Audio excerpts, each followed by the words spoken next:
Today's presentation is the use of guided discovery as part of the coach's toolkit, and it is my pleasure to have Terry Agrawaji, the Technical Director of Coaching for Mississippi Soccer Association, presenting today's topic.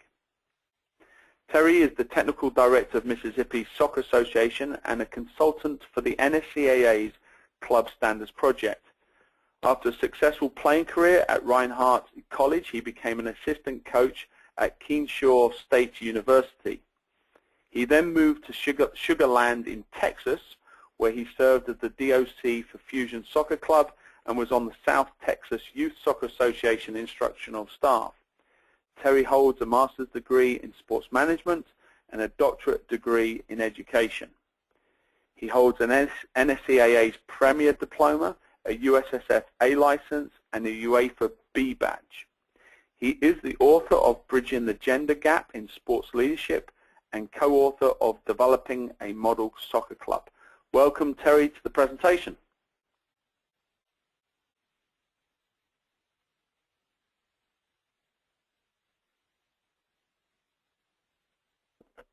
Thank you, Dave. I appreciate that there. Welcome, everybody. And just like Dave said earlier, if you don't mind, type in your questions as we go along. It's going to be short and sweet. That way we can address your questions at the end of the presentation. Now, for most of you who have taken some of the NSCAA courses and also the U.S. Youth Soccer National Youth License, guided discovery will be familiar to you. Okay? What I'm going to try to do today is to tie that with your coaching style in terms of how will it look when you use the guided discovery based on your coaching style or your leadership style. There are more than 19, some could argue, of different coaching styles around the world in existence. 6 major ones to be precise, but when I looked at every one of them, when it comes to soccer, for the most part, here are the 3 major ones that you will fall in. Okay, some of you would probably use maybe all 3 of these styles at some point during your sessions, your careers. Try to think about yourself using this style, how it would affect your use of guided discovery. I won't go through this list. I'm sure many of you already know what some of these. The most popular one there will be the command style, made popular by the legendary Bob Knight, the basketball coach. As we look at this, think about what happens on a regular Saturday morning in your local club or even a training session. Most coaches in the United States pretty much fall around that category, using the command style. We want it done the exact same way, with all kids, giving no room at all for the kids to be creative. First, what is guided discovery? I mean, I'm sure many of you would know, because I'm sure some of you are teachers by trade. Guided discovery is just the use of questions to get out the best in a kid. What you want this kid to learn, how can I frame it in form of a question to get that kid to participate in the learning process? Now, these questions has to be guided, like I said earlier, and age appropriate. Otherwise, it will be too difficult for them to figure it out. So as we go through these slides, I will give examples of what age-appropriate questioning should look like.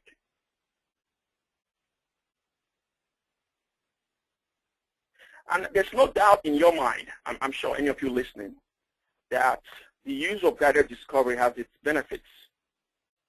I have a few of them listed here, and you can read through, but I must say that when I played in college, even at the college level, there are some things that I did as a player, but I didn't know why I was doing them. It It took me a while, maybe a year later, before I figured out.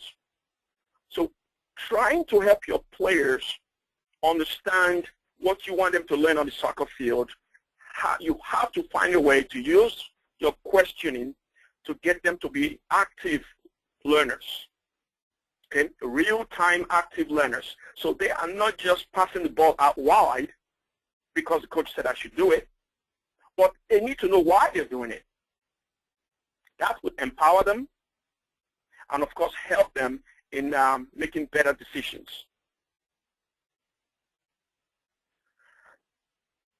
And many of you would know from your regular training sometimes, maybe in the game, that some of our players are very robotic.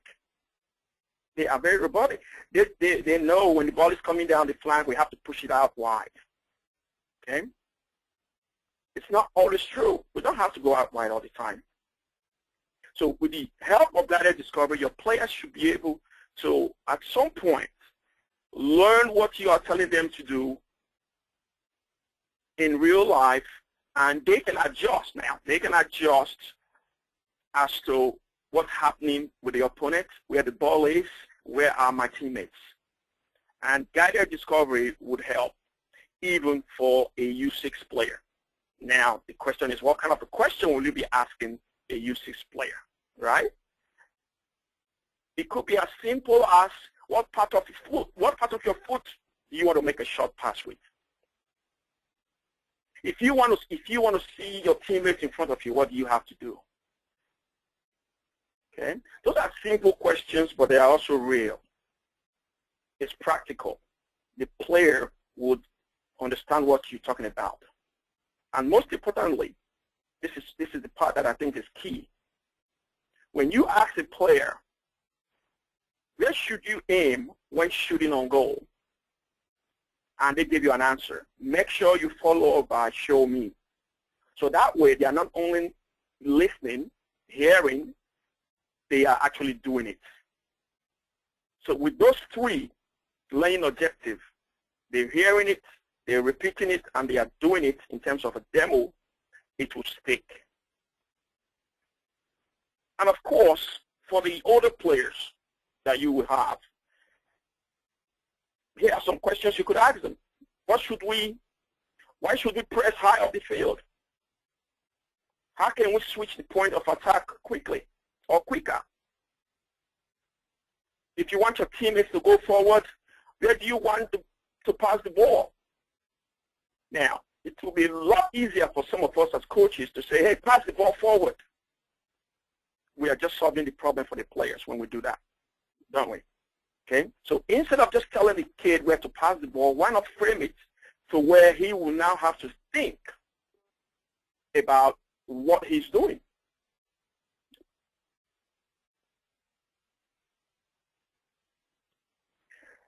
And few players that I have spoken to about the use of guided discovery, they always tell me they are so scared to respond to a coach's question. And the reason being, they're scared of being wrong. They're scared of being wrong. They don't want to be a laughing stock to the teammates just in case they don't get it, they don't get the right answer. That's why it's very crucial for you as a coach. It's very crucial that we're using these guided questions not to embarrass the players, but rather to help them in the learning process. And that would simply mean that if you ask a question and they cannot get it, you try to open it up, maybe to the entire group. And even when you get some response from the players or a player that is not really accurate, okay, we don't have to tell him, no, you're wrong, right away. It could be, okay, that's another way of doing it. Can you show me some other way we can pass the ball? So that way, we are not really picking winners and losers based on the kind of questions we ask, but instead encouraging them to participate. Okay? And here's a few responses you as a coach could use. Okay? Good idea. Can you show me? And maybe when a player actually gives you a good answer, there's nothing wrong in making everybody know that's a good answer. Great, John. I like it. But now, how can we do it faster? So now, the player will feel emboldened, will feel empowered that the coach likes his answer, and the entire team will be more willing now to participate as you begin to use the guided discovery. Now, keep in mind, guided discovery is just one, I repeat, just one of many tools you have in your toolkit. You have a lot of them in your toolkits. Along with all those, I'm asking because in coaching pedagogy, it's been proven that guided questions helps the learners. It helps to drive home the learning objective.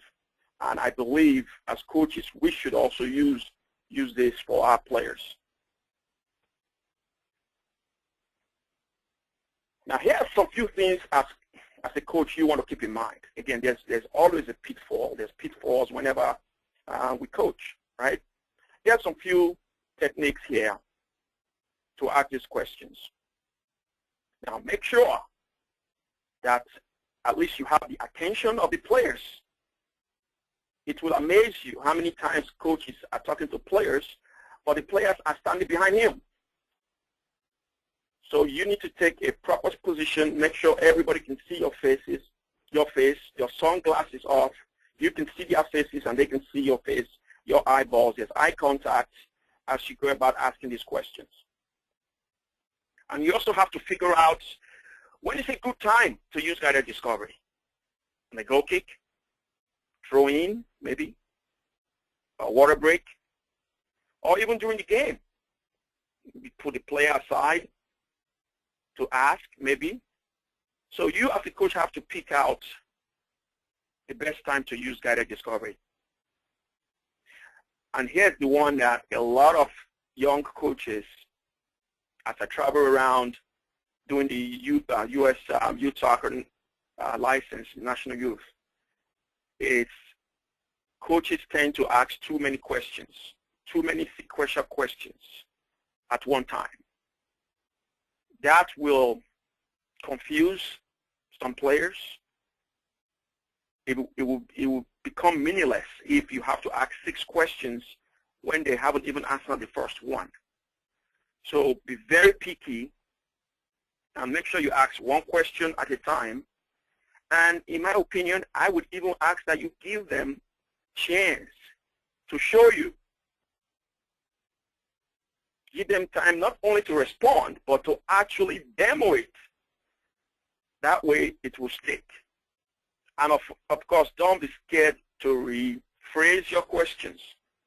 Because sometimes we may ask questions that will just go over the player's head, like, whoa, they don't understand it. It's okay to rephrase it. It's okay to dummy down the question just a little bit, so that way the players would understand exactly what you want.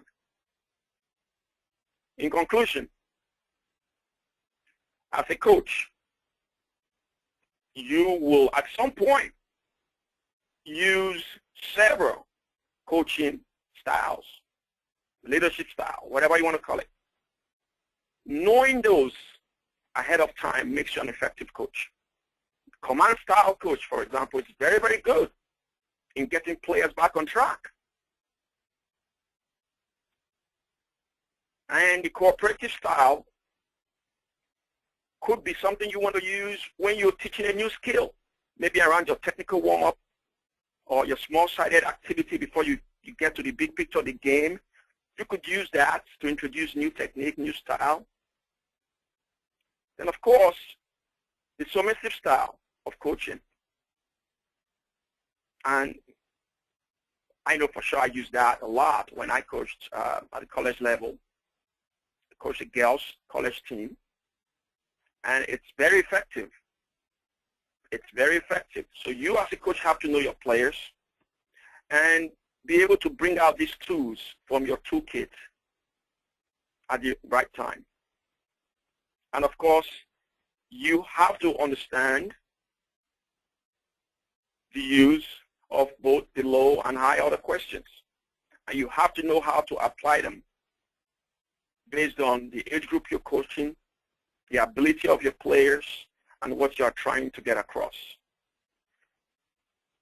I believe as coaches, if we just make that little change or add that little tool, the tool of guided discovery, into our daily repertoire, it's just a matter of time before it becomes a second nature, and we'll be very, very, very effective with our players.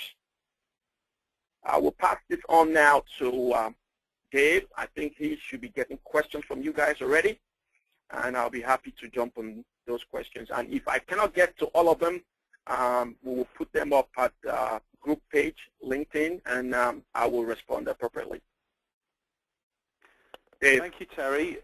So just as a reminder, for those of you joining the webinar for the first time, you will receive a complimentary copy of Play Like Manchester United that will come direct from our partner for this series, Soccer Coach Weekly. So we will now turn to questions, but just as a reminder, you will receive an email from me tomorrow or later on today that will have a link to this webinar as a recording, and also the questions that you've asked will appear through LinkedIn, and I'll send you a link for that as well. So Terry, let's go to the first question. Jillian asked a question: in general, what percentage of coaching instruction should be guided discovery with young players such as 6- and 7-year-olds? That's a good question. You know, I would be very wary in giving you percentage, although I will now, but just understand this is not scientific. But I would say maybe 15 to 20%, because at the end of the day, the instruction is the game, the playing of the game. So I don't want you as a coach to sit out there asking questions for 20 minutes, okay? It has to be very selective. You have to think about whatever you want to say, then put it in the form of a question. That way, the kids are learning, actively learning as we practice. I would not want to spend most of your time just asking questions. The kids should be playing. They should be playing the game. While they're playing, as you begin to give them your coaching points, then we'll begin to frame those into questions. And again, let's be honest, 6 years, U6s, some would argue they're really not playing soccer at that point, because we know, based on their psychosocial and cognitive ability, they will not pass the ball. Okay, so we know that. So if they are not passing the ball, then some would argue they're really not playing real soccer, quote unquote. Okay, so we have to be careful about not asking too many questions at that young age. Next. Yeah, so Christine, it's a good follow-up question to what you've just said there. She actually asks, what is the appropriate amount of time to spend during an hour session talking? Quite frankly, I would rather you don't talk at all, but we know you have to instruct, right? So I would say 5 to 10 seconds to get the ball rolling for each activity. Now, while the game is going on, now you could now pull out players to give instructions if you think they need to work on something else or do something different. Or if you think that the entire team has to make a change, you can stop everybody, make your point, and step out. But remember, my key is 5 to 10 seconds max. We don't want you in there lecturing like I'm doing now. I'm lecturing. That's not what we want on the soccer field. We want them to be playing. So if you can jump in, ask your question, get the answer, you say, brilliant, well done, now let's play. You step out. So the quicker you can jump in and jump out, the better. Next. Yeah, so James asked the question, are there better or worse times during the progression of a session to use guided discovery? That's another good question. Quite frankly, I don't see a worse time. Are there some times that are better than others? Yes. For example, when there's a natural stoppage, that's a great time. Okay, freeze, everybody, freeze. All right, now, the ball is going upfield. What do we need to do as a defensive group? What do we need to do attacking? Then you begin to get our answers from there and say, okay, let's do it. Let's go and play. So natural stoppages, in my opinion, is the best time to step in and use your guided discovery to lecture. Keep in mind, the less intrusive you are as a coach, the more time your players get to really play the game. And as you know, the game is the best teacher. Let's take a couple more. David asks, how much guided discovery can be useful during a game for high school age players? I would say a lot. At this age, I think they are matured enough to cognitively understand what you're asking. High-end question, high-order question could be appropriate for that age group. I would say go for it. In a game, go for it. But now, keep in mind, during the game, the players have to concentrate. So you have to choose when you want to be asking questions. Make sure natural stoppages is good. Do not ask Julia a question when she has the ball on her feet. That becomes a distraction. So you have to choose and pick when you need to ask these questions. And again, the game could be going on, and you could pull little Julia aside and say, hey, listen, you get beat to the right a lot. What do you think you can do to prevent that from happening? Julia tells you what she thinks. Okay, good, try it. Let's do that. And you push her back in the game. So the game could still be going on, and you can quickly do that as long as the ball is not in the area that Julia will need to get involved. So you have to be very smart as to the time you choose to question your players. But yes, you could do it during the game, smart, sharp, brief 2-3 seconds, and move on. Okay, let's take one more question from John. And he asks, can you provide an example of submissive style coaching? Well, the submissive style of coaching, it's pretty much what we want to call the babysitter type of coaching, which is pretty much bringing the ball to the game, to the field, and say, hey, we're playing 6v6 and play. 40 minutes later, stop, water break, and play again, and off we go. We're done for the day. We'll go home. Pretty much, that's what it is. The submissive style, you allow the players to dictate what they want to do, how they want to do it, and for how long. Now, you cannot do that all season long. However, will that work sometimes with a bunch of high school players or college players? You come in on a Tuesday and say, hey, girls, ladies, guys, here's the soccer ball, figure it out and play. Yes, it could work. It could work to get their morals up. It could work to give them some kind of recovery time, if you will. So that's a typical example. Again, none of these styles, in my opinion, none of these styles you should do for a year or a week. This, you have to pretty much alternate your style based on what you want to achieve, who you're coaching, and what you want.